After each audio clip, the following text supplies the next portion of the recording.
नमस्कार, मैं हूं अजय कुमार और आप देख रहे हैं द देसी अड्डा। हमारे साथ है द देसी अड्डा की सीनियर जर्नलिस्ट राकेश तिवारी। देखिए, त्योहारों का मौसम है और राजनीतिक दल चुप बैठे ये हो नहीं सकता। विभिन्न तरह के राजनीतिक दल अपनी चुनावी यात्रा पे निकल चुके हैं और कुछ तो निकलने की तैयारी में भी है। अब इस चुनावी यात्रा में किसके ऊपर क्या प्रहार होगा और जनता के लिए क्या वादे होंगे, क्या संदेश होंगे, इन सारी चीजों पे आज हम विश्लेषण करेंगे अपने संपादक राकेश तिवारी से। तो आइए जान लेते हैं और पूरा डिटेल्स में जानते हैं इस चुनावी यात्रा के बारे में। राकेश जी नमस्कार, स्वागत है आपका एक बार फिर से।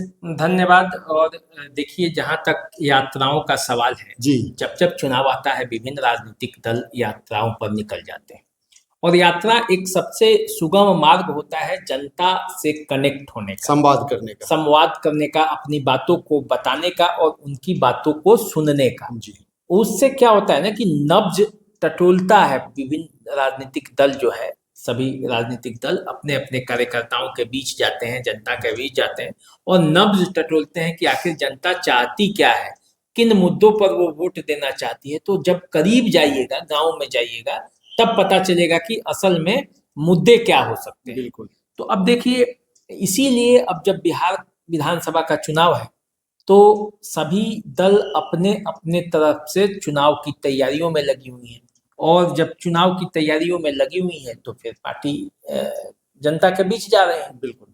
अब बेचैनी इतनी बढ़ी हुई है कि हर दल अपने अपने तरह से यात्राओं पर निकल रहा है। जैसे तेजस्वी यादव 10 तारीख से 17 तारीख तक सितंबर महीने में पहले चरण की यात्रा पूरा कर चुके हैं, मिथिलांचल पूरा घूम चुके हैं जी। और अब वो 16 तारीख से 26 तारीख का जो उनका रूटीन है उसके हिसाब से वो यात्रा पर रहेंगे।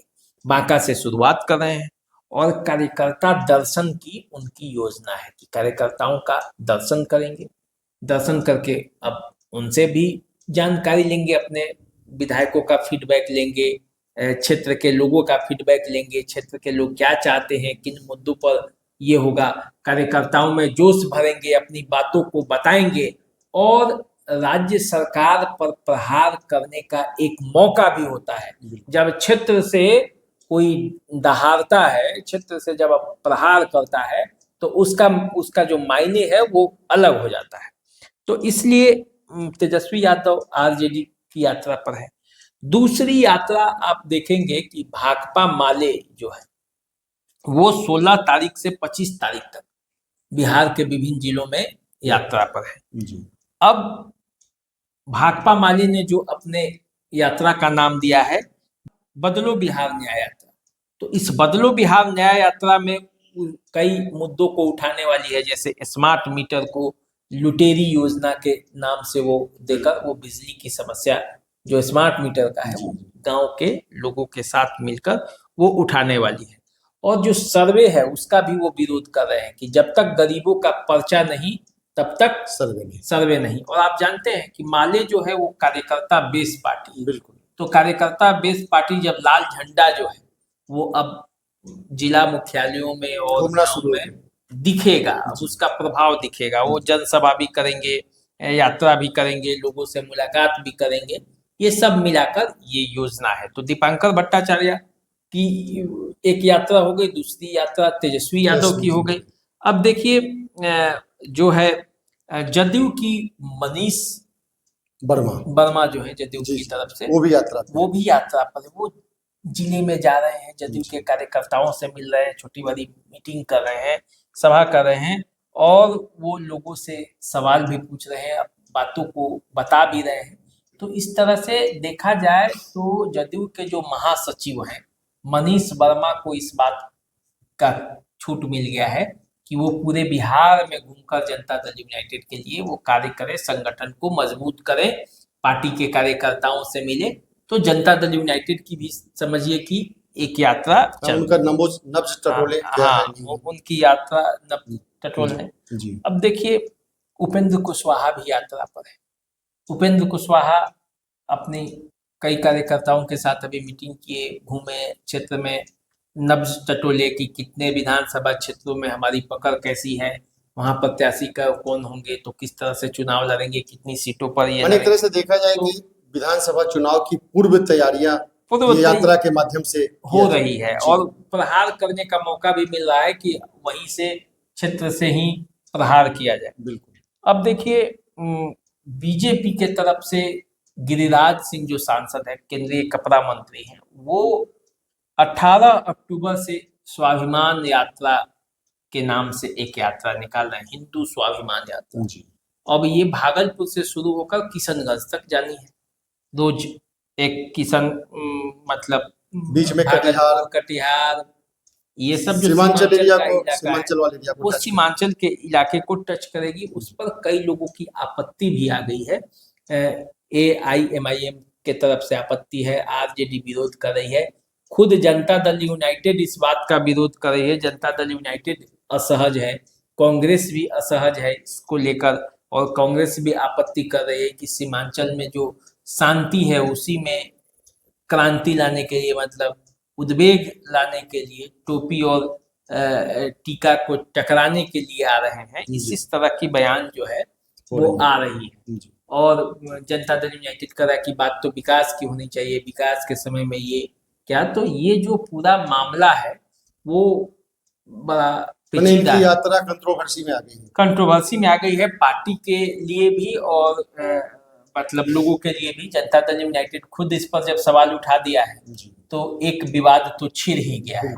तो ये मामला है। कांग्रेस के तरफ से भी स्मार्ट मीटर को बंद करने के लिए, स्मार्ट मीटर हटाने के लिए एक यात्रा चल रहा है, प्रदर्शन चल रहा है, उनका धरना चल रहा है।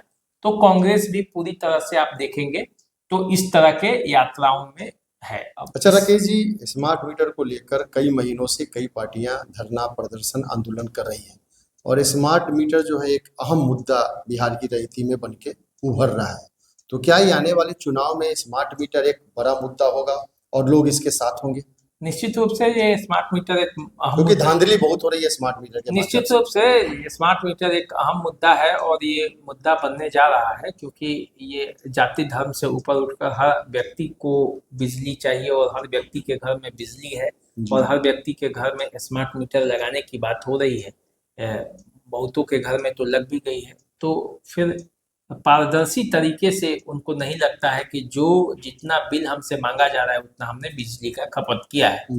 जैसे मोबाइल में आप जितना आप खर्च करते हैं उतना पारदर्शिता है उसमें, उसमें कहीं नहीं लगता कि जो कंपनी ने हमसे जो पैकेज वादा किया उस वादे को निभाने में वो पूरा नहीं कर पा रही है या वो हमसे ज्यादा पैसा ले रही है।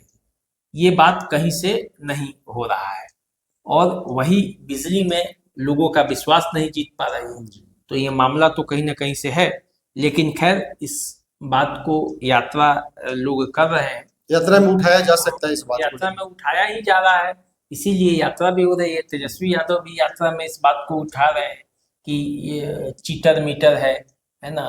लोगों का काफी सपोर्ट भी मिल रहा है, क्योंकि बातें कहीं ना कहीं से लोगों के विश्वास पर वो खरा नहीं उतर रहा है स्मार्ट मीटर। कहीं ना कहीं उसमें से दोष है। सरकार चाहे लाख दावा कर दे, लेकिन कई जगहों पे इस तरह की गड़बड़ियां देखने के लिए मिल रहा है। बिजली बिल अधिक आ रहा है लोगों को और कई बार ऐसा हो रहा है कि उम्मीद से ज्यादा बिजली बिल आ जा रहा है। काटने के लिए तो उसका लाइन कट जा रहा है, लेकिन जब पैसा जमा कर दे रहा है तो जोड़ने में कई जगहों पे देरी हो रही है। देखा जाए तो सभी पार्टियां जिस तरह से मोबाइल रिचार्ज कराने के बाद तुरंत वो एक्टिवेट हो जाता है, उस तरह से बिजली की व्यवस्था तुरंत एक्टिवेट होनी चाहिए। सरकार ये वादा भी की थी, लेकिन वो वादा पूरा होने में कई जगहों पे दिक्कत हो रहा है और इसीलिए ये मामला सब उठ रहा है। लेकिन कुल मिलाकर हमारी बातें तो यात्रा को लेकर है।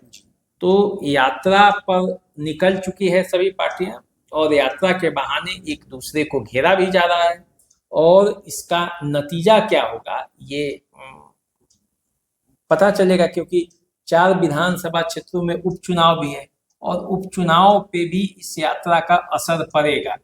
यदि यहाँ इस मुद्दे को उठा रही है पार्टियां तो उस क्षेत्रों में भी इस मुद्दे का असर पड़ेगा और इसलिए कहा जा रहा है कि जो यात्रा है वो यात्रा बिहार सरकार के लिए कहीं मतलब खतरे की घंटी ना हो जाए, क्योंकि सब लोग यात्रा पर निकल चुके हैं। हालांकि सरकार के लोग भी निकले हैं, लेकिन देखिए इसका परिणाम क्या होता है। जी, तो यात्रा का मकसद उपचुनाव से लेकर आने वाले विधानसभा चुनाव तक के असर को इधर से उधर कर सकता है। सभी पार्टियां जो यात्रा पर निकल चुकी है अपनी अपनी बातों को लेकर जनता के बीच जा रही है, जनता से कनेक्ट हो रही है और साथ साथ आने वाले विधानसभा चुनाव के लिए किन प्रत्याशियों को टिकट देना है उसका फीडबैक भी लेने का काम किया जा रहा है। तो आप इंतजार कीजिए और देखिए क्या होता है आगे, और हम दोनों का नमस्कार स्वीकार कीजिए। नमस्कार। नमस्कार।